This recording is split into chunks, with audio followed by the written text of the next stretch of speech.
Initiating ID10T protocol.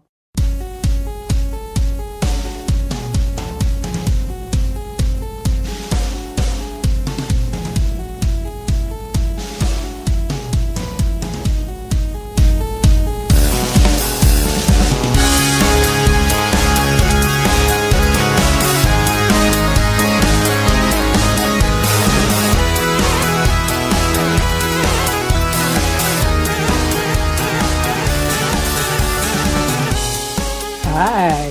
Hi, can you hear me okay? I can. How are you? Can you hear me? I can hear you okay. Awesome. Good to see you. I was looking for my Shaggy. I wanted to see. Oh, you want to see it? Yeah. Oh my God! It's the best thing ever. Yeah, if I just had just a chin beard right now, this is total Shaggy from Scooby-Doo. You know what? It looks good though. I've been telling every guy that I've seen pretty much, I want you guys to just consider letting some of this long hair live a little bit, because I've seen some amazing fros. I just saw some great shaggy hair. I'm all for it. I'm like, live your life. I've never had long hair in my life. I've always just had always had short hair because it just hangs in my face. And so I'm always doing this. So because even Lydia's like, you should just leave it long. I'm like, really? I know. No, girls like it. Maybe not forever, and maybe not when you get back and do all your professional stuff, but it's a good look. So I'm so glad that we were able to talk. I don't know. I didn't post a podcast last week, mm-hmm. and this week, I have episodes that I've recorded that are supposed to go up, and mm-hmm. I did not feel right about just posting a podcast. I just didn't like a regular podcast. Like, hey, everything, nothing happened. Let's all just, let's just chat. Yeah. And so to just talk about, I don't know, just talk about movies or whatever, television shows. It just felt like it just doesn't feel right to me. I want to be able to have a conversation about everything. I think we should be having conversations about everything. And so I called you and I said, hey, would you like to come on the podcast? And there isn't really a plan. We never have a plan though, do we? My intention is to mostly listen but just first start off with just saying how you doing? How are you? I am, I'm so hardwired to just go, I'm good. I'm not good. Yeah. I'm okay. And, I'm concerned and worried and scared and frustrated. I'm all of those things. But I'm also okay. And I think that we're all going to be okay. I think that it's going to be pretty shitty for a minute. I think that there's going to be a few more battles that need to be fought and a few more people that need to kind of get it, and I think some of those people are in decision-making positions in this country, and they're higher ups. And I hope on the other side of this, people just realize that money doesn't matter, fame doesn't matter, power doesn't matter if you're not healthy and kind and able to live a decent life and build a life for yourself and your family. And that is the basic things that this country was built on. And it'd be nice if we as a nation lived up to it. I don't think anyone that's in the streets is asking for more than anybody else. We're all just saying, can we just get what everybody else got? Can we just be equal? Yeah. I think equal's awesome. I think equal is amazing. I think that equal is a nice playing field for everyone to participate on. It's not wrong to want to have the same opportunities that everybody else has. And I think that we're at a place now where we're like, can my kids grow up too? You know what I mean? Can I drive a nice car in a certain area and not get pulled over and or killed? Is it okay if I make the same money for the same job, regardless of my genitalia or my melanin quotient? Is that okay? Can we just have that? That would just be awesome and fair. I like fair. Fair is fun. I think like a lot of people sort of, I did understand, I have heard and understood before, if you're white and you're in this country, there's a certain amount of privilege that you have mm-hmm. because there's a certain stratum that you just don't see. Mm-hmm. And that's part of the privilege, Right. and I just feel like, I feel like I'm so much more aware now than I was before. And all the people speaking up and all the people who are sharing all these amazing stories, because we had talked about when the Rodney King case happened in '92, I was at UCLA. Were you in Los Angeles? No, I was still in college when that happened. I was too. I was back in. Did we just tell our age? I was in when we were in high school. I was in junior high. Weren't you in junior high, Kristen? Weren't we both in junior high? I was still in Ohio back then. And there was no social media, and so when the riots were over, it felt like, oh, did everything just quickly go back without any changes happening? And now I sort of feel like, thank God there's social media to keep these conversations going, keep it alive, to give people a chance to speak out and be heard. Do you agree with that? I mean, I do to a certain extent. My frustration, and I think the frustration of every Black person or marginalized person in America has been, why do you need to see us dying in the streets to believe us when we say that it's not been fair? Right. Like that's been, the bigger issue for me. It's like we literally have to bleed in the streets for you to really go, oh, well, wow. Not you, but I mean, the greater you. The culture, right. Yeah, the culture to be like, well, this does look like it might be a problem for Black people. Like, it's like, we've been telling you it's been a problem, and no one listened. And I don't know why anyone would think that we would lie about something so horrible. And why would all of us have the same stories?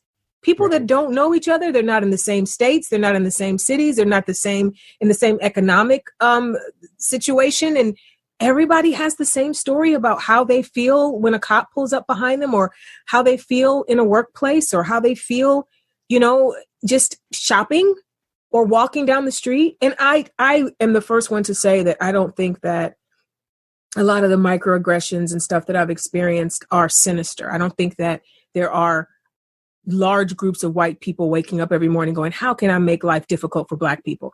I do not think that that's the case. I believe that because a large group of white people in America have never had to think about what it's like to be anything other than white. They just don't understand how different it is. And that's, I've been using this analogy, and forgive me if someone's listening and they've heard it before, but I use this one because I think this is the best way to explain it.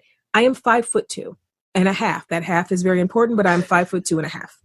I have never been tall. I have never had to worry about being tall. I don't know what it's like to be tall. And beyond that, I've never thought about what it's like to be tall because I've never had to. So our mutual friend, Brandon Monk, is, like 7'57". And so whenever I'm with Brandon and we're walking somewhere, and if it's in a cottage or it's some small little something, I always watch Brandon looking up. He's always aware of where the door frame is. He's always aware of, can I get into this room without ducking? I think about when I'm on a plane. Every time I get on a plane, Chris, I can stand right up. Soon as that ding ding goes off, there's no place on a plane I can't stand fully up. Even with my bun at full mast, I can get right up there. There are tall people that can't do that. Now, what if I had a conversation as a Lilliputian with a tall person, and they said to me, it really sucks being tall. I got these doggone doors. They don't make doors tall enough for me. And people are always making fun of what's the weather like up there. And I've lost out on some jobs. I wanted to be a jockey. I can't be a jockey because I'm tall. What if they listed like 50,000 things that sucked about being tall? And I said, oh, come on. Can't be that bad. I think you're lying. Oh my God, you're making such a big deal out of this. I don't have a problem getting on airplanes. I don't have a problem being a jockey. Why are you saying it's a problem for you? So just imagine what it would feel like if you were navigating the world as a tall person, and then some little peewee decided that your experience in this world, one that they know nothing about, was invalid or invalidated. Now imagine also if that small person, that tiny person, was the one that decided what rights you had as a tall person. So someone that does not believe you're struggling gets to choose what size the doors are. They get to choose what the regular standard issue plane seats are. So people that don't know your experience, that have negated your experience, are now getting to make all the laws and rules that affect you in a very rough way. Right. That's what racism is like. So all of the tall people, the Black people, are waving, going, hey, guys, this is not fair. This kind of sucks. This is not good. And all the tiny people are going, hey, shut up, tall person. You don't know.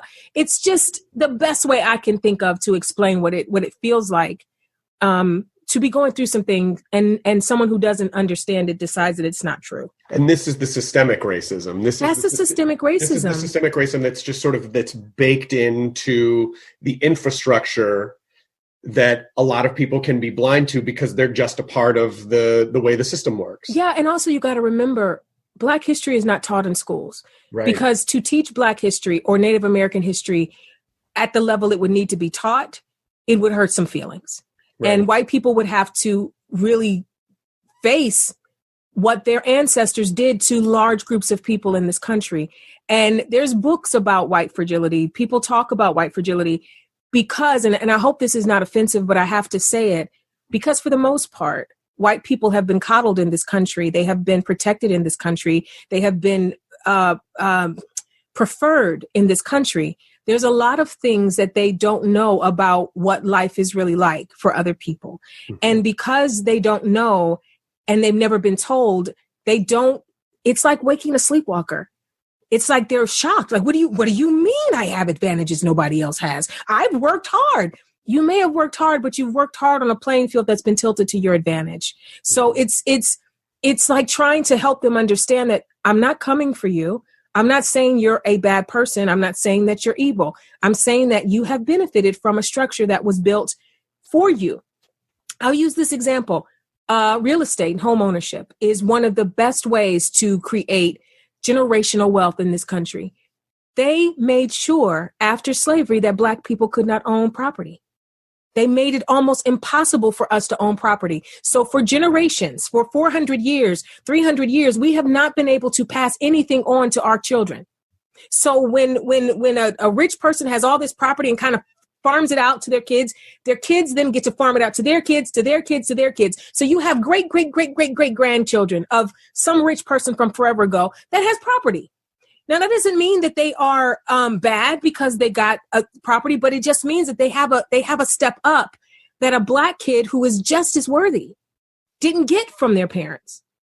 There's Black kids that don't have any there's no dowry or there's nothing that's passed down to us. Every generation has to start from scratch building something.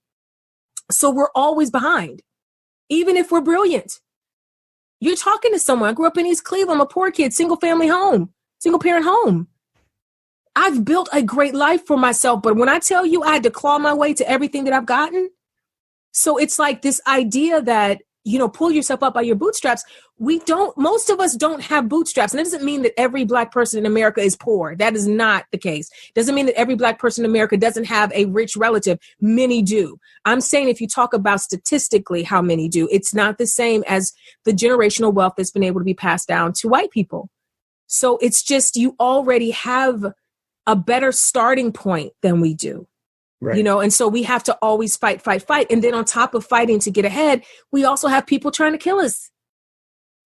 And we have stereotypes that we're not as intelligent, that we're lazy. Like, it's like, we really built this country. This country was built on our backs and we're lazy. Right. Ancestors brought an entire race of people over to do the work they didn't want to do. And we're lazy. Right. You know what I'm saying? It's like, come on, guys. It's like, let's at least call it what it is. Again, it's not, we get nowhere if we accept these truths and then start turning on each other. I need every white person on this planet, in this nation, to walk with us, to realize it, accept it, know that it doesn't make you a bad person, but you have to understand way, way back in your family line, somebody did something that caused this whole thing to continue. And also the thing, and again, I'm going to ask questions. Of course. And I apologize if it's not my intention to be clumsy, or if I ask a dumb question. No, there's no dumb question, because you don't know. That's the other thing that I hope that we as Black people start to extend a little grace, because there are things that there are things that even white allies don't know. Now, yes, there are lots of books. There's a Google machine. There's a lot of ways for people to get the information that they need. But if someone is literally just waking up to a new concept, one that they didn't know existed, or that their family denied, or that their history books denied, we're now at a place where they're finally going, well, wait a minute. So this is systemic. This is something that affects every single Black person walking in this nation. This is something that extends back in our family lines.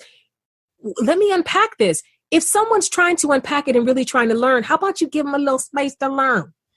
You know what I mean? And that means there's going to be questions. Should we do the work for you? No. You guys have to do your own work, but a question is totally okay. Why would you not ask? If I know it and you want to know it, why would you not ask someone that knows it? No, I totally, you know what I mean? I hear what you're saying, but I also do understand why there would be people who just wouldn't have patience anymore. It's like, yeah, I've been showing grace and patience for a long time. And, long time. We're tired, Chris. We are so tired. Especially for you, because we've had so many conversations we've known each other a long time now. Mm-hmm. I mean, it's like, it's surprising how long, it was, I think, almost 10 years ago. Yes, at least it's 10 or 11. Yeah, for sure. And so, and you have always fought for good things in this world. And I've seen what it does to you. I've seen that it, that it tears you up inside to you fight the fight every day. I always talk about you fighting the good fight every day. And we've had conversations where, and I know even you, who are one of the most amazing human beings I've ever known in my life, people still come at you in a horrible way on social media. And I've said to you before, Yvette, why do you do that to yourself? You can't, what are you going to do? And I feel like an idiot now, because I should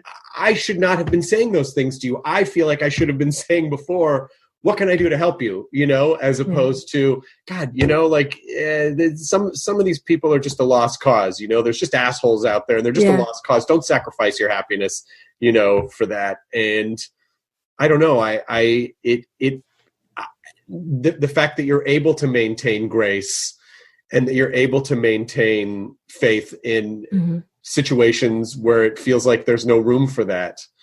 How are you able to maintain? Well, first of all, it's always important for me to fight the good fight for everyone. So I'm not just a crusader for Black people, but I'm a fierce crusader for Black people. But I really do want everybody to be okay. And I think on the other side of the reason that it's important for me to fight every good fight is I've been given a platform, and I'm supposed to use it. And I'm supposed to use it for good. And so I promise you, anybody that is hearing my voice, I am trying every single day to use my platform for good. I am never trying to destroy anybody. I'm never trying to tear anybody down. I do call a spade, and I do not suffer fools gladly. Now, those two things are also true. But I still, even in having to get someone told, I try to do it in as respectful of a way as I can. The only time I've ever been out of pocket is if it's an overtly racist person coming at me, or overtly hateful and rude person coming at me. Then I give back what I get, still respectfully, but I give it back. I think, and I've never faulted you, Chris, for suggesting that I stand down, because I know that you were suggesting that I stand down because you did not yet know how important the fight was. And you just said it. I would not tell you to not fight now. Instead, I would say, what can I do to help? So that's telling me that the veil has been lifted and you get it now. And that's all any of us want, is we want allies and accomplices to link up with us, to use their privilege for our advantage. Because there are rooms you will be able to walk in, Chris, that I will never be able to walk in. You're a white man in America, a famous white man in America. So there are doors that will automatically open for you that won't open for me. And that's fine. There's no anger about that. It frustrates me because I feel like, again, there should be an even playing field, but it's really okay if, as long as when you get in that room, you use the privilege that you have to make sure everybody's okay. So if you walk in a room, invite other people in. Exactly. That too. And hold it open for other people to get in. So if you get in a room and there's some racial jokes going on, or some sexist jokes or whatever, if there's somebody who thinks it's okay to tear people that are not in that room down, then our allies and accomplices will go, hey, man, that's a racist joke you just said. Or, hey, that was a little sexist. women deserve respect, whatever it is. And you use the respect that you get just by walking in the room, by the face you have, to benefit other people. Mm-hmm. And that's what I try to do. Recently, there was some mess that came up about behavior on sets, and there's been some people that have been horrible on sets for years. And within that conversation, a comment was made about how disposable background actors are, how they don't matter. And when I tell you I couldn't get into that conversation fast enough, I was like, let me tell you what you're not going to do. You're not going to act as if someone that is performing background work is not as important as whoever is number one on the call sheet. Right. This idea that certain people are disposable is what this country was founded on. And what's happening in the entertainment industry is a microcosm of that. And so we need to root it out wherever we are. If I'm at Ralph's and somebody is coming for somebody in the grocery line, I'm standing up for them. There is nobody on this planet that is disposable. Every single person on this planet deserves a good life, a good wage, love, all that good stuff. And so any privilege that I have, because I'm on television, I use that to benefit other people. That's all we're all supposed to do. That's what we're called to do. And also that I'm a person of faith. So everything that I believe in and how I walk through life is I'm trying to do it the way Christ did it. And Christ was gangster. People think that he was all like, here, I love that. Yeah, he wants us to love each other. But also when he saw some foolishness, he would flip a table. He would call a spade a spade. So I'm trying to live that life. And the biggest part of who Christ was love. He loved people and he wanted us to love people. He didn't say love the ones that look like you. He didn't say love the ones that have the same amount of money that you do. Or using my analogy, love the ones that are as tall or as short as you. He said love everybody. So this whole movement for me is about us finding a way to love. Let's get back to love. And for those that never knew it, let me introduce you to love. You know what I'm saying? But let's figure that out. Let's get to the love space because that's our only way through this. The only way through this is together. That's it. That's it. But you also said some really great things that I think are worth noting, which is, there's the macro change that needs to happen, the sort of the structural changes and the systemic changes and the policy changes that need to happen. But also, I do think sometimes people forget that, but it goes all the way down to the individual level too. Like you were saying, to stand up for people when you have the opportunity to, and to call things out when you have the opportunity to, and when you're in a position where you can. It is all of those things together, working in unison to hopefully help change. I mean, when we look back at 2020, what do you think we're gonna? I mean, do you think we'll look at it as, in retrospectively, like it was a time of great change, or do you think people will go, it was a turbulent time, it was an amazing? Like, how do you think we'll look back at 2020? I mean, I think that 2020 has been filled with so many seismic changes in every area that I think it's going to be the year that we remember that we finally became the America we were supposed to be, or we at least started making moves to move us towards, the America that we're supposed to be for everyone. That to me would make everything we've gone through as a nation worth it. I mean, as much as needless death can be worth it, or needless health crisis and pandemics can be worth it, if on the other side of it, we realized what we had done wrong, how we can be better, and how we can better take care of each other, then it will be like all the suffering wasn't for nothing. Mm-hmm. If all this happens, we're stuck in our houses, people are suffering, people don't have money, there's racial unrest, we've got a knucklehead in the White House. There's so much stuff that's happening this year. If all of that happened and we just went back to taking pictures of our lip gloss and, promoting TV show, it would be such a waste, a profound waste of a revelation. We are in a time of revelation and reset and realignment. And we are supposed to use this time to reassess everything we think we knew about what life was about. I say all the time, I feel like God is always saying to me, it's not about what you think it is, Yvette. It's you got an idea about what you think this existence is about. And it's not about that. And as a nation, we've we're taught, chase money, chase fame, notoriety, power. Where is the care for your fellow man in that? I was put on this earth believing that I am my brother and sister's keeper. I have never been an island. I have always been someone that is always, and right hand of God. If I walk into a room, I'm trying to figure out how I can make that room better while I'm there. Not for personal gain, not for an ego boost, but because people are suffering. And if there's something in me that can lighten the load, I'm going to lighten the load. I don't understand the idea of having the ability to make things better and choose to destroy. The tear down mentality, the bring low mentality, the talk down mentality. I don't get it. I don't get it. We are supposed to uplift and make better. That is what we're supposed to do. Whoever you are, wherever you are, whatever platform you have, you're supposed to use it for the greater good of everybody. Everybody. I love that as an idea, as like a guiding principle, because it doesn't mean that you can't, work and pursue things or whatever, but it just comes from a different place. And as someone who has, been in that, I got to work 8 days a week or I don't exist mentality, and what the virus and quarantine has taught me and what the events of the past couple of weeks have taught me is, there are things that are so much more important than me and how much I work. Like, those aren't important life. Like, my career stuff is not important life things. Right. I care so much less about a lot of the things that I used to value. Yeah. That I have no, and the future is just sort of like a question mark. Like, well, I don't even know what those things that I used to think, so many of those things that I used to think were so important.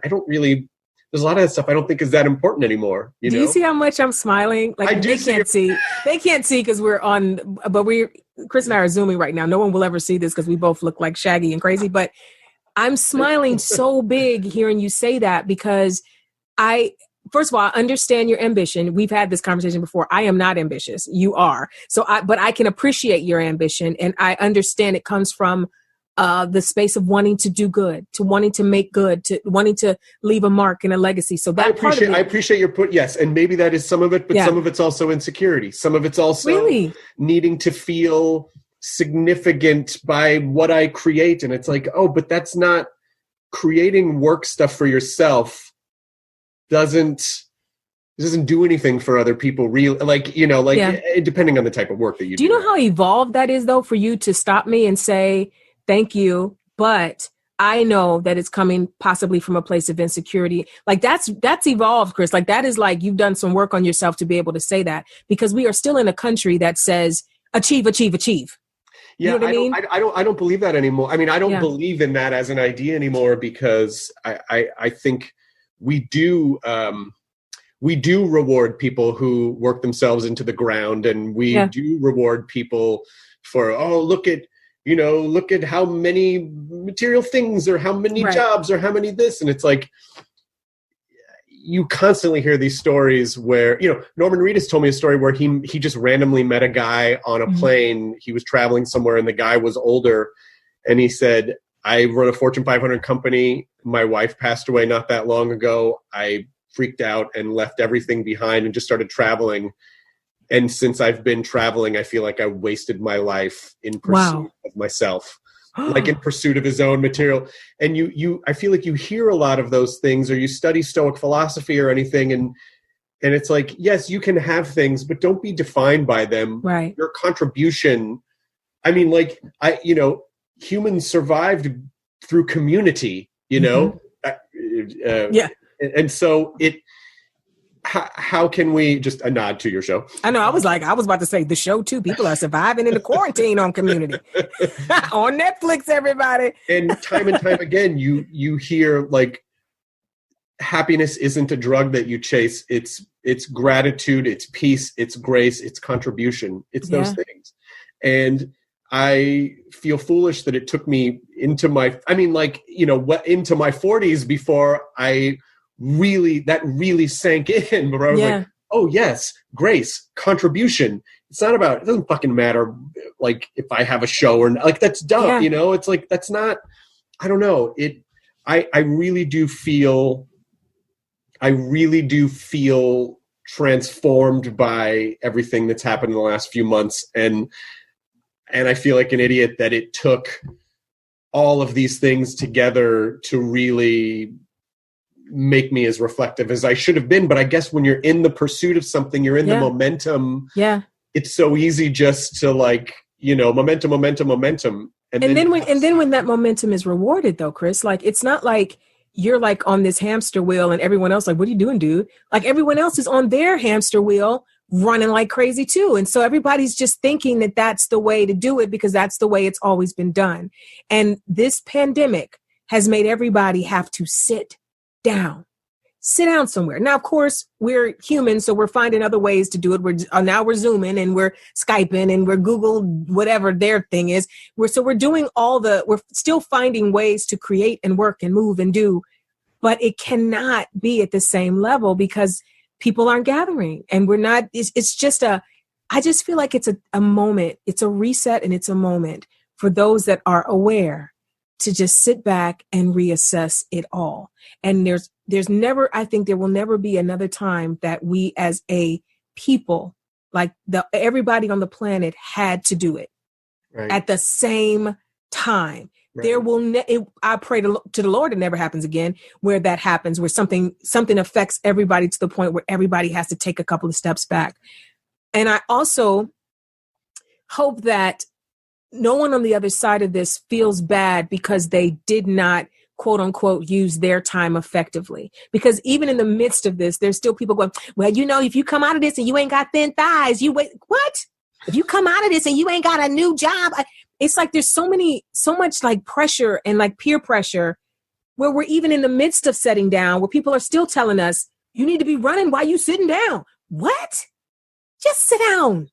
Just sit down. Yeah, what's wrong with coming through this with just a better perspective on life and humanity? Listen, what's wrong with that? I think that's the best use of this time. I mean, God bless if people are writing scripts and, I don't know, curing cancer. Those things are wonderful too. Of course, the curing cancer part. But it's also nothing wrong with just taking a break and resting, talking to a therapist, reconnecting with your family and your friends, and, you know, really building the kind of life that is worth fighting for. You know, wouldn't it be a shame to you live your whole life and at the end of it, you're like, oh, dang, I missed it. It was never about this. I remember when one of my grandmother passed, she had been in hospice before she went, and I visited her in hospice, and I was walking through the hallways going to her room, and all I kept hearing in the rooms were, is my daughter here yet? Did my wife call? Oh did my niece, she said she was going to stop by. People on their last days did not say, drive my Cadillac up to the window so I can see it. They didn't say, bring my Louis Vuitton purse so I can take a picture in it. What kind of lip gloss is that? I want that lip gloss. They weren't worried about any of that. When they were coming to the end, they wanted their people. And yet we spend our entire lives building money and property and our name. And we neglect people, because the only way you can build a fortune is if you're out in the world building it. It's not at home playing Yahtzee with the wife where you're building that fortune, right? So a lot of people are spending their entire 30, 40 years of their lives chasing stuff, and their wives and their dog and their friends are not a part of that pursuit. And at the end, none of that stuff can you take with you. None of it. What are we doing? I know it's that constant reminder of life is temporary. Yep. And your stuff can't hug you back. Sure can't. But people can. I mean, I don't know. And again, I don't want to make this about my career, what I'm pursuing. The reason I share some of these stories is to cop to some of the things that I feel like I've learned, in hopes that other people will go, oh, I've had some of the same. Right. Oh, I guess, you know, I said something to a friend of mine who is another workaholic type. I said, isn't it strange how we look back at all those times we were just like, go, go, go, go, go. Yeah. And I think, how did I sustain that? And also, at what point do we live life and stop chasing it? Right. This is my thought about it. I feel like we all need a place to stay. Hopefully, there's many that don't even have that, but that is what we all hope to have: a roof over our head, some food to eat, and enough money to pay our bills, right? So that we can continue to have the roof over our head. I don't know what you need beyond that. And this is me just speaking personally. I don't want anything more than that. I want those things. I want to be able to take care of me, my dog, and my dad, help friends where I can, and hopefully get to have a couple of career opportunities that allow me to give back. Because, I don't know, I think we've talked, whenever we do our talks, we get pretty deep. I think we've talked about calling and purpose. And I believe that everyone is on this earth for a reason. And the biggest job you have is to figure out what that reason is. And the thing about your calling or your purpose, it's never just about you. It is never, I'm called to be famous, or I'm called to be cute, or no, you're called to do something for other people. My calling is celebrating and supporting and encouraging. I am a human cheerleader. I walk through life going rah, rah, rah about other people everywhere I go. I know that that is my purpose, because there's so many people on this planet that don't feel seen. I see all of it. I was at the grocery store today, and I'm telling you, this man packed my groceries so well.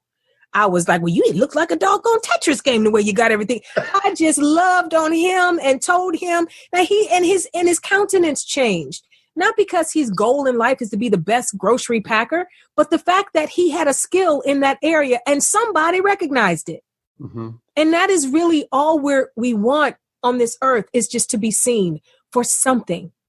I see everything, but that is the call on my life. I'm put on this earth where, if I'm an office temp, if I'm in the grocery line, if I'm on a set, I'm supposed to see people and encourage and support them. And I hope that anyone that has ever met me feels that from me, because it is coming from my heart. That is my gift from God. And I'm grateful that that's my gift from God, because I love people, right? But everybody has to find what that thing is for them. And it's never vocation. I didn't say I was called to be an actress. I didn't say I was called to be a host. I can be an actress and a host, but I'm called to care for people and love people and support people and encourage people. So to make your life worthwhile, the only way I know to make your life worthwhile is you have to figure out what you were put here to do. What is your gift for the world? Because we each have one. What is that gift? And what vocation? How can you take that gift and marry it to your vocation and make things better for other people? That is that's a life worth living. That's also next level. I mean, like that, the ability to not just see vocation for vocation's sake, and to see it as something that you enjoy doing, but also how can this be a tool for good? Yeah. I mean, even just the addition of that question, I feel like, is a question that most people don't answer. And I know that I'm sure most people probably tell themselves, oh, I'm a good person. I need to feel, I'm a good person. I'm a good person. But that doesn't mean that there isn't more that you can't be doing, or more that you can't be paying attention to. Yeah. And so just that guiding principle, I just feel like it's just such a great, even if someone just wrote that down, here's what I do. And as my guiding principle, this is my vocation and this is my principle. Writing those two separate things down, it's because I think some people think vocation is principle. Yeah, it's not. I suppose it is if you work in a community service, or you work for other people, or you work in healthcare, or you work, but most jobs aren't that. And so how can we do that? Asking that question, I feel like, is essential. Well, also it is essential, because knowing your purpose makes any job palatable. You can survive in any job if you're while you're there, you're on your call. You know what I mean? Like, it's even in the midst of the drudgery, you are operating for the greater good. So let's use the guy at Ralph's. He's an essential worker. He's on his feet all day. He's probably tired, but he has a gift. His skill set is I can take things that are in disarray, and I can put them together. Right. So and I'm not saying that's his call. I don't believe it's his call to put things in a bag. Right. But he is doing it unto God in the sense that he's doing it with excellence, and him doing it with excellence, putting all the frozen food in the same bags. When you get home, it's easier. Like he's making lives easier by using his gift, by applying that skill set. Right now, at the same time, he was happy and joyous. So his call might be to endure hardship with joy, to model that for other people. So he may be put in difficult jobs just so someone who's coming in and has the world who has the world at their feet can see this essential worker doing a job that they would not want to do, right? But he's doing it with joy. So that makes them go, where did that joy come from? How is he so happy doing something that I wouldn't want to do? Let me think about my life. And so now he's affected how that person thinks about what is really important on this earth just by doing his job with excellence and with joy.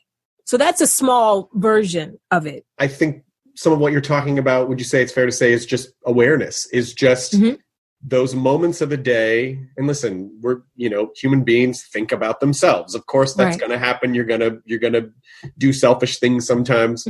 But in as much as you can remind yourself throughout the day to be aware, to be present, to be aware of other people, to listen to other people, to see other people, to hear other people, and not just hear yourself in your head all the time and how everything affects you. And I think that's what you were talking about going way back, the shorter person, taller person situation. Right. Like, oh, I don't see a problem. I don't have a problem fitting through doors, whatever.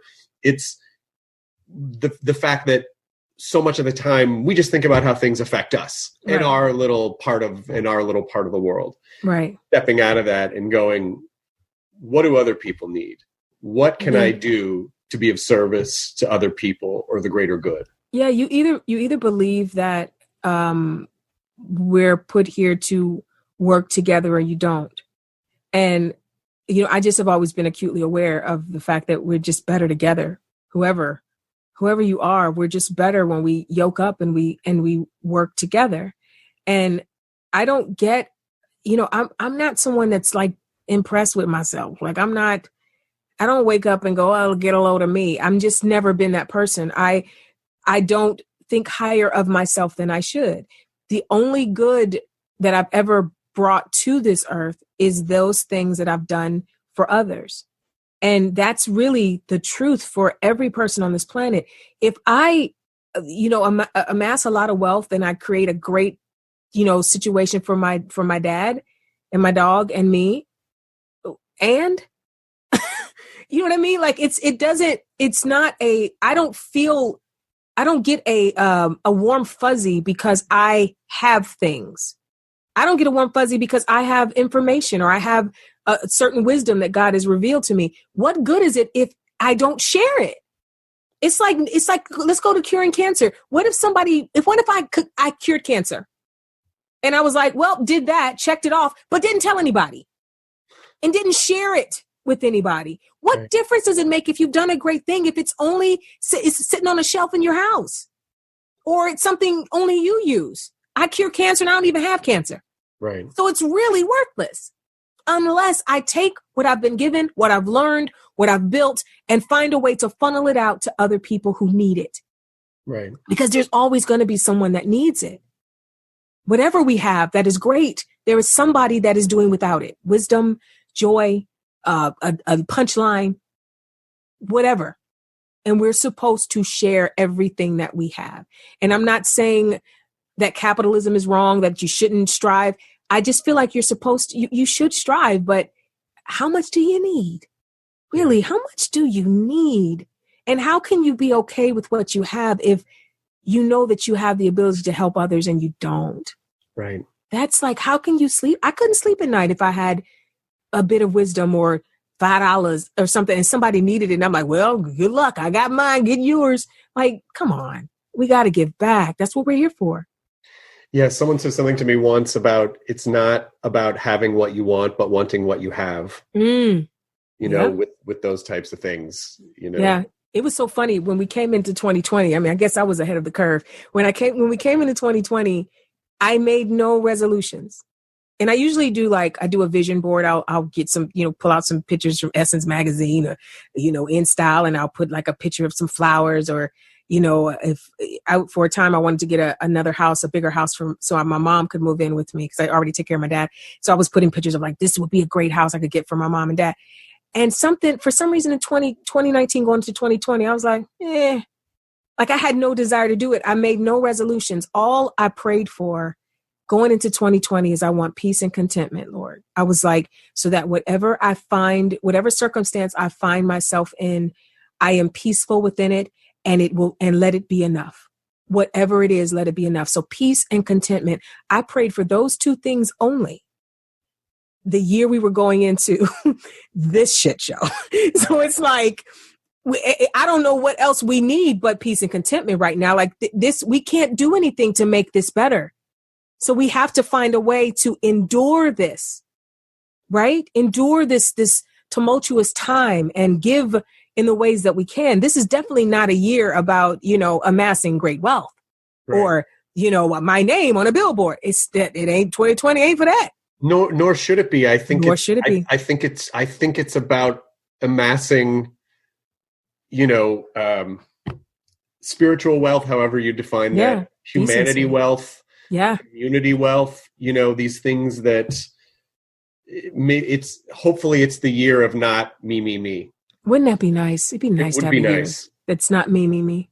It would be really nice. I mean, I know it's just so easy. Like maybe whatever, if it's the universe saying, like, hitting the pause button and going, you need to be paying attention. You need to be paying attention to life. You need to be paying attention to other people. You need to be paying attention to what's important. All this other shit that you built up that you thought was important, all of these material things or career things or, whatever it is, that's not, it's right in front of you right now. What's important. It's helping people feel elevated, accepted, heard, and and asking the questions of how can we do that? How can we, on an individual level, obviously there's voting, obviously, but on an individual level, on a day-to-day level, what can we do? What can we do to be better?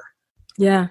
And can you imagine how wonderful it would be if every day everyone woke up and said, what can I do to make all of this better for other people? Like if everyone woke up with that, because that's the thing, like I'm not married. I'm not in a relationship right now, but I always thought that the way you do it is I wake up wondering how I can make his life wonderful. He wakes up wondering how he can make my life wonderful.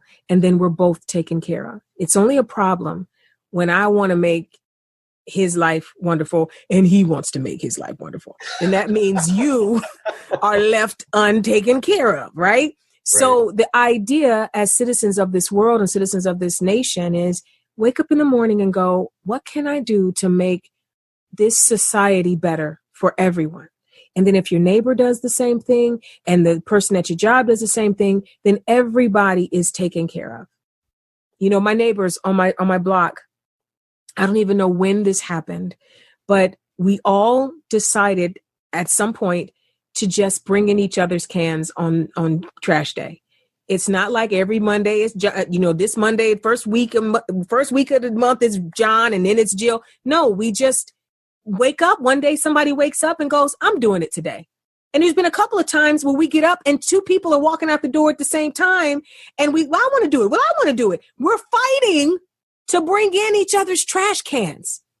Like that's what it is. So we're putting what we need and want aside on a hot day in California, and we're putting on our rubber gloves and our mask, and we're going out and making life easier for a neighbor, unasked. That is what we could do on a greater scale every single day. Like, how when you're in the drive-through and one person buys the person behind them their French fries, right. And usually when you hear about that, you find out the chain went for like 7, 8, 10 cars. It takes a long time for the grouch to go, well, I'm not doing it, or you know what I mean? Usually you get a good 5, 6, 7 cars that do it before that one person is like, I don't care. So it's like that. It's like once you start doing good things for other people and once you start seeing other people and thinking about, going back to our current situation, thinking about races other than yourself, it makes everybody go, well, let me find out what's happening with the Latinos. Are they okay? Have we checked on the Asian people lately? And the next thing you know, everybody's watching out for everybody. And everybody's taken care of. And it's a great feeling to care about people. It feels good. Do it for that reason. Well, and I also, I've seen a lot of really interesting things about just educating and trying to be better and try to understand. And one thing that I thought was really interesting was like, listen, if you finally recognize that you benefit from a system of privilege, from systemic, from a systemic baked in racism, don't spend all of your time overly apologizing to Black people in other words, to try to get them to make you feel better about, because you have guilt, It's like, oh my God, that's so, wow, that's a really interesting idea. Oh my God, I'm so sorry. Yeah. Now you're making it about you. Right.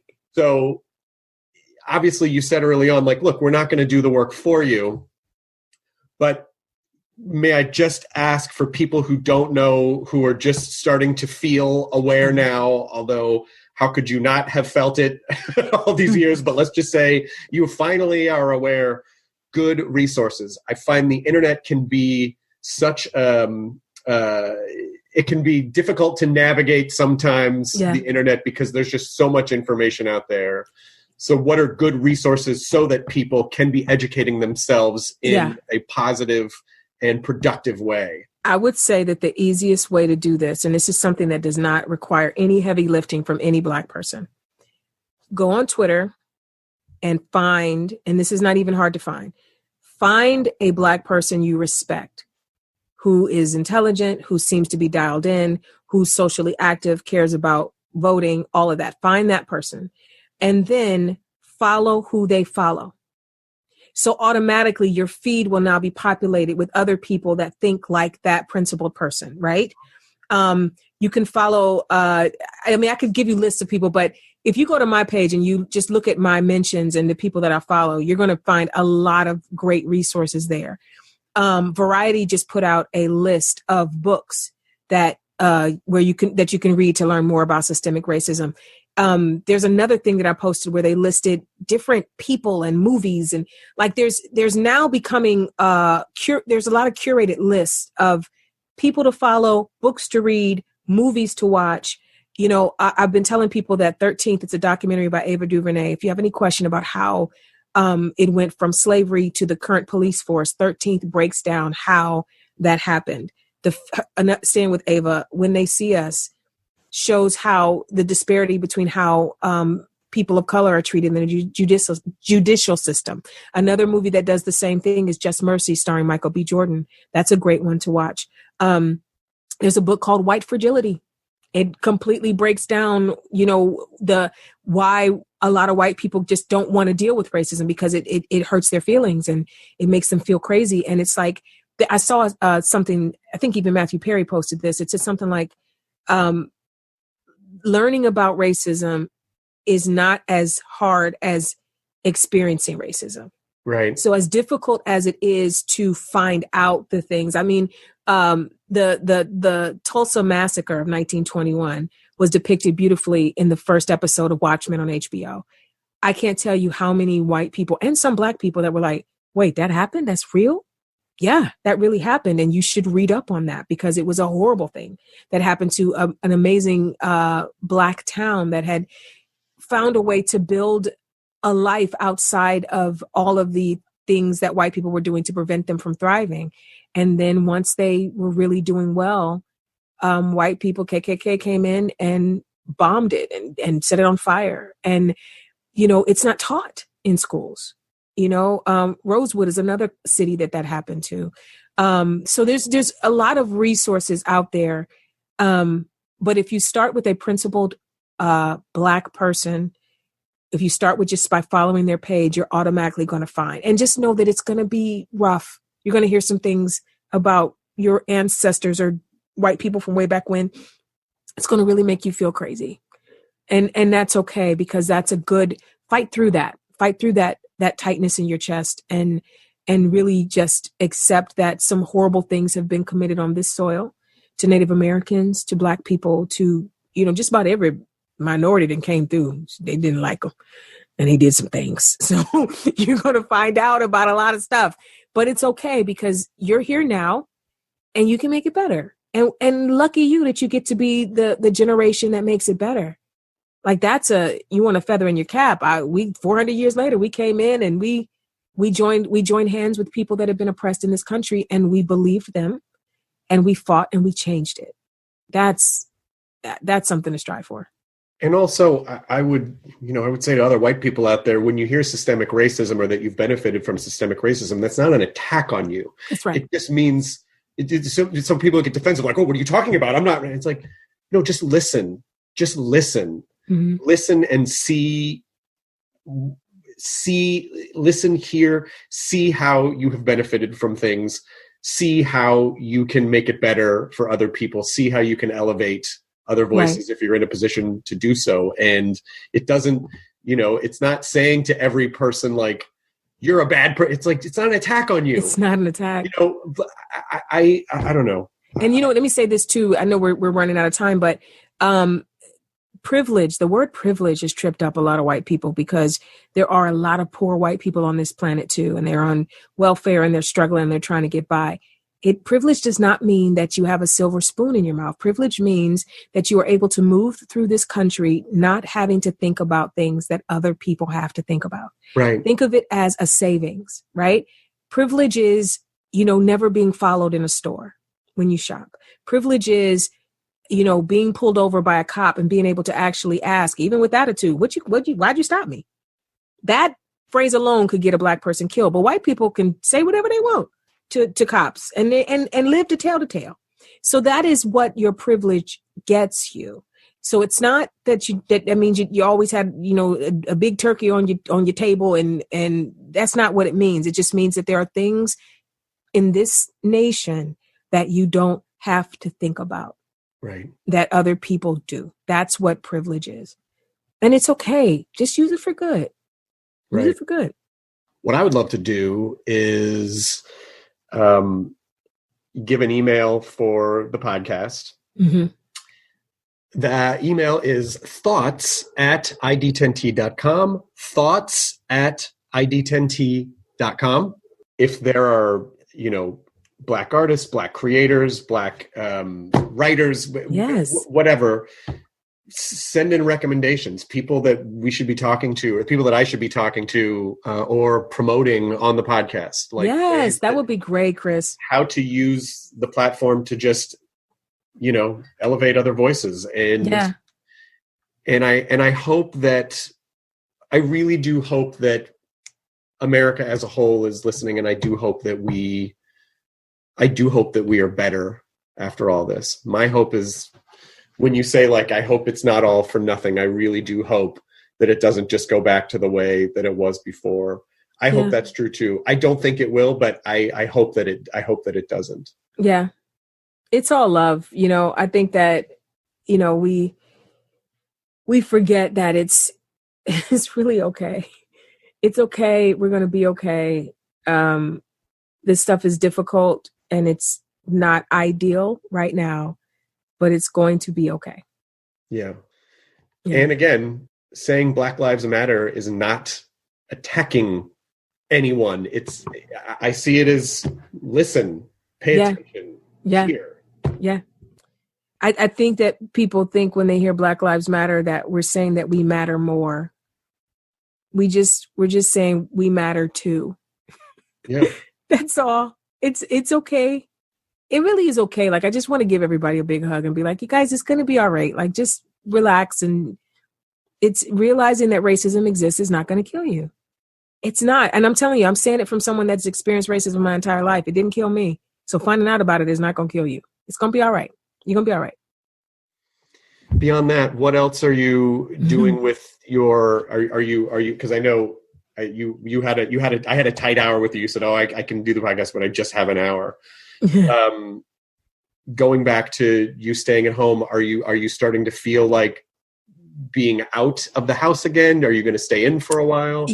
I am an introvert, and I'm an introvert that likes people. So I think people don't realize that I am an introvert, but the quarantine life is like optimal for me. Like I like being in my house for like 2 or 3 weeks and then peeking out to go get some groceries. So I don't have any desire to be out in the world like that. My prayer right now is that it does not crystallize into me never wanting to be out in the world again. Like I'm not trying to get my Howard Hughes on. Like I know that I need to connect with people and be out there. But yeah, I've been okay in here. And I'm thankfully because of Zoom and thankfully because of Zoom and, Skype and all the other things, we're still able to connect and still able to, be together. Good. Yeah. I had wondered if there was going to be a collective agoraphobia that might happen. Don't you feel like it might? A little bit? I think for some people it will. And then other people are just dying to, like crowd bars again. You know what I mean? Oh, there's nothing in me that wants to ever. But this is the thing. There was nothing in me that wanted to do that before. Like I've never been a crowd chick. I'm not like I would go to Comic-Con every year and be like, oh, I mean, my chest would get tight and just a wall of humanity just kind of moving as one. It makes me, because I'm short. I think it's because I'm short.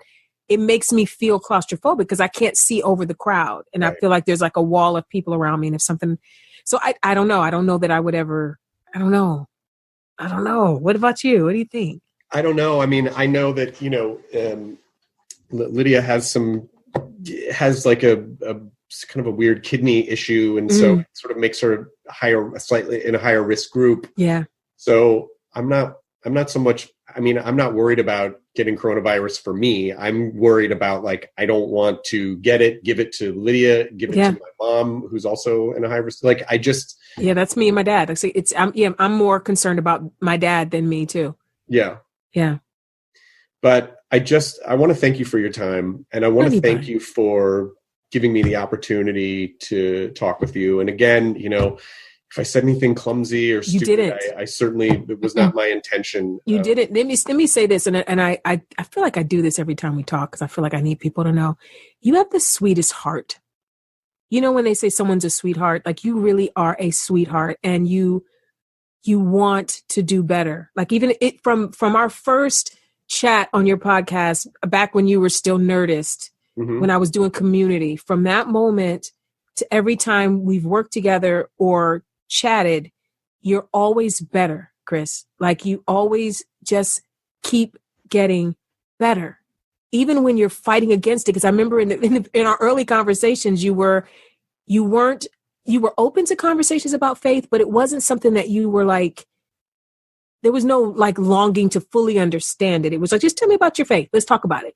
And now I feel in you a difference. I feel now that it's like, well, tell me more you're coming from a different perspective when we talk about it now. And you're becoming more evolved in that space. And it's beautiful to see as your friend, and your vulnerability is beautiful.